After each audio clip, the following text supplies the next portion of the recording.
कभी कभी ऐसा लगता है ना कि बिना किसी वजह के पैरों में जान ही नहीं बची।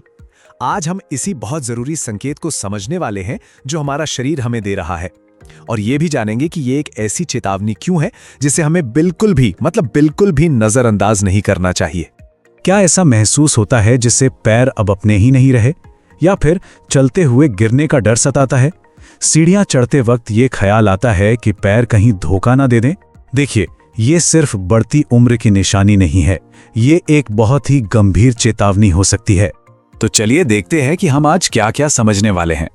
हम शरीर के इन चेतावनी भरे संदेशों को डिकोड करेंगे, इस अंदरूनी खोखलेपन के पीछे की असलियत जानेंगे, और सबसे जरूरी ये सीखेंगे कि अपनी खोई हुई ताकत वापस कैसे पाई जा सकती है। तो सबसे पहले बात करते हैं उन खास लक्षणों की जिनके जरिए हमारा शरीर हमें ये बताने की कोशिश कर रहा है कि अंदर कुछ गड़बड़ है। ये वो अलार्म हैं जिन्हें हम अक्सर यूं ही इग्नोर कर देते हैं। ये सिर्फ उम्र की बात नहीं है। जब पैरों में सेंसेशन मतलब एहसास कम हो जाता है तो ऐसा लगता है जैसे जमीन से कनेक्शन ही टूट गया हो।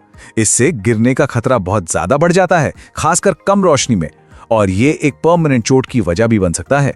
चलिए अब इस कमजोरी के पहले और सबसे बड़े कारण की बात करते हैं। एक ऐसा कारण जिसे हम अक्सर देख नहीं पाते, हमारी हड्डियों की बनावट का अंदर से धीरे धीरे कमजोर होना।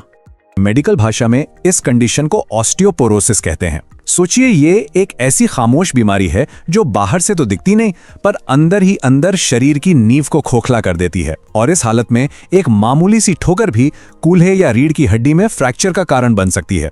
जरा देखिए, एक सेहतमंद हड्डी कितनी ठोस और घनी है, जबकि ऑस्टियोपोरोसिस वाली हड्डी अंदर से पूरी तरह खोखली हो चुकी है।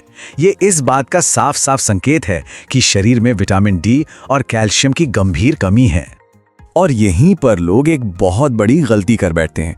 उन्हें लगता है कि सिर्फ कैल्शियम की गोलियां खाने से काम चल जाएगा, लेकिन सच तो यह है कि विटामिन डी के बिना यह कैल्शियम हड्डियों तक पहुंचता ही नहीं, बल्कि शरीर में जमा होकर किडनी स्टोन जैसी परेशानियां पैदा कर सकता है।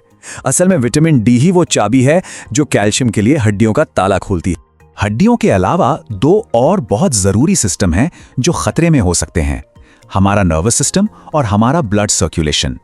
अगर पैरों में अक्सर झंझनाहट, सुन्नेपन या सुई जैसी चुभन महसूस होती है तो यह पेरिफेरल न्यूरोपैथी का एक सीधा संकेत हो सकता है, और यह ज्यादातर विटामिन B12 की कमी की वजह से होता है।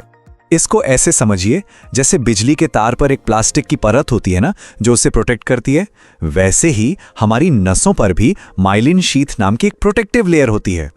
विटामिन B1 की कमी से ये परत डैमेज होने लगती है, और जब ये सुरक्षा कवच टूटता है तो दिमाग से भेजे गए सिग्नल पैरों तक ठीक से पहुंच ही नहीं पाते। और कुछ संकेत हैं जिन पर ध्यान देना बहुत जरूरी है, जैसे क्या पैर छूने पर हमेशा ठंडे महसूस होते हैं, या उनका रंग बदल रहा है, या फिर थोड़ा सा चलने पर ही उनमें जलन होने लगती है। ये सब खराब ब्लड सर्कुलेशन के लक्षण हैं। इसका मतलब है कि पैरों की मांसपेशियों तक जरूरत के मुताबिक ऑक्सीजन नहीं पहुंच पा रही है। तो क्या इसका कोई इलाज है? अच्छी खबर यह है कि हाँ, बिल्कुल है। इस नुकसान की भरपाई की जा सकती है। चलिए अब उन छुपे हुए खजानों यानी जरूरी पोषक तत्वों के बारे में जानते हैं जो इस डैमेज को ठीक कर सकते हैं। अब एक बहुत ही जरूरी बात जिसे कैल्शियम पैराडॉक्स कहते हैं, उसे समझना होगा। अगर ऐसा लगता है कि सिर्फ कैल्शियम और विटामिन डी लेने से सब ठीक हो जाएगा, तो एक बहुत जरूरी कड़ी छूट रही है। सही गाइडेंस के बिना ज्यादा कैल्शियम हड्डियों में जाने की बजाय हमारी धमनियों में जमा हो सकता है, जिससे ब्लॉकेज और दिल से जुड़ी परेशानियां भी हो सकती हैं। और यहीं पर एंट्री होती है हमारे हीरो विटामिन K2 की। ये शरीर में एक ट्रैफिक कंट्रोलर की तरह काम करता है। ये खून में घूम रहे फालतू कैल्शियम को पकड़ता है और उसे सीधा हड्डियों तक पहुंचाता है, जहां उसकी सबसे ज्यादा जरूरत है, और साथ ही ये धमनियों को भी सख्त होने से बचाता है। तो इससे ये साफ है कि कोई एक विटामिन अकेले काम नहीं करता।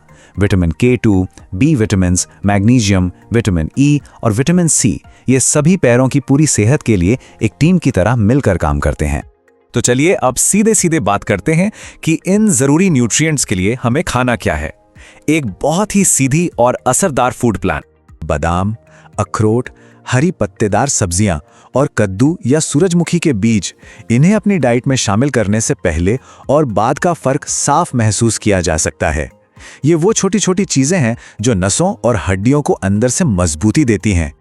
इसके अलावा फैटी फिश, आंवला, नींबू और दही जैसी चीजें भी बहुत फायदेमंद हैं। ये ना सिर्फ मसल्स को रिपेयर करती हैं बल्कि ब्लड सर्कुलेशन को भी बेहतर बनाती हैं। जैसे आंवला और नींबू ये शरीर को नया कोलाजन बनाने में मदद करते हैं, जिससे जोड़ों का लचीलापन बना रहता है।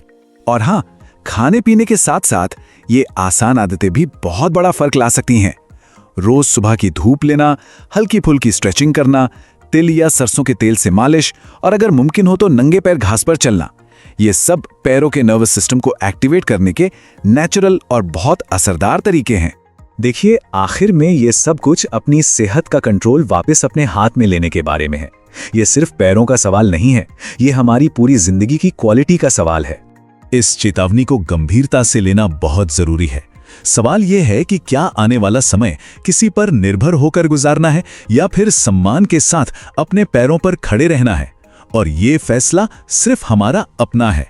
अगर आपने भी कभी पैरों की ताकत में कमी या नसों के दर्द से जुड़ी ऐसी किसी समस्या का सामना किया है तो अपने अनुभव कमेंट्स में जरूर शेयर करें। आपने कौन से घरेलू उपाय अपनाए जिनसे फायदा हुआ? आपकी जानकारी किसी और के लिए बहुत मददगार हो सकती है। चलिए एक दूसरे की मदद करते हैं। याद रखिए, बीमारी का इलाज ढूंढने से कहीं बेहतर है कि उसे आने से ही रोका जाए, और सही पोषण से शरीर को मजबूत बनाना इसका सबसे पहला कदम है। सेहत से जुड़ी ऐसी ही और जरूरी जानकारियों के लिए सब्सक्राइब करना ना भूलें।